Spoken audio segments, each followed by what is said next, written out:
So I sometimes get asked by my patients, is Botox safe? And I explain to them that since the introduction of Botox 25, 30 years ago, there's about 200-300 different medical indications that one can use for Botox, not only for cosmetic use.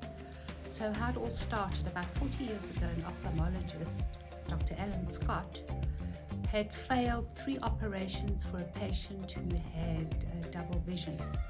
And he was getting quite desperate for the patient, and he started injecting and experimenting with a purified protein called botulinum toxin.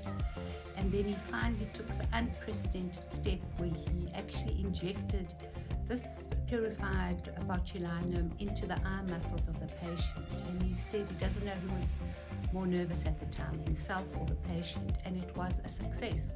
So that was absolutely amazing. It was like life-changing for this patient. And he continued to use the botulinum for double vision, and he never really cared about wrinkles. And little did he know that he was going to be the father of Botox, and he literally would change the face of the future. So even though we use Botox mostly as a cosmetic, we also have other medical uses for Botox. So we use it for blepharospasm. Some people do come in and give them a tiny little bit of Botox for that. We use it for bruxism and teeth clenching, which can be life-changing. You know, it can become so bad that it's like really driving the patient mad. And then they come in, and then we just inject them in the masseters. And when patients ask me how it works, I say, look, it doesn't take away the cause of the grinding, but it just feels better. Because excessive grinding, as you know from your dentist, can wear your teeth down and cause these micro fractures, which eventually lead to tooth decay, and the next minute you have to have that tooth removed. So Botox has helped with that, together with a mouth guard to keep patients from grinding down their teeth. But there are a myriad of other uses of Botox. They give it to children over 2 years old for clubfoot to relax those muscles, and then they put them in casts. They give it for overactive bladders in some conditions. We do it for underarms for excessive perspiration, underarms. And we also do it sometimes for the hands when people are, have such bad, we call it hyperhidrosis, that they've got such a complex, they don't even want to hold anybody's hand or greet a person because they've always got these sweaty palms.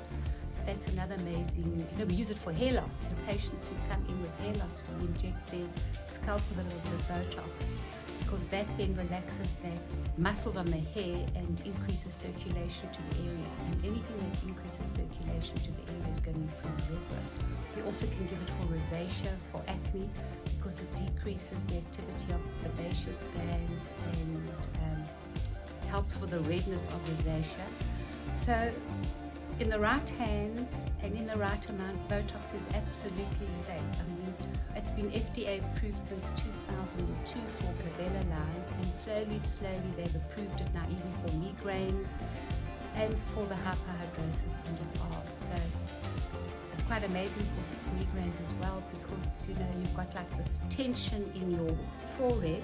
So by giving a little bit of Botox in the forehead, in the glabella, around the eyes, and sometimes into the temporalis muscle, you can just relax that muscle, and it's quite amazing. Patients usually come back and they say their migraines are back, they need time, they need their Botox again. So it might be a bit pricey, but it really can change lives, and it has so many other amazing medical conditions that botulinum toxin we can use for.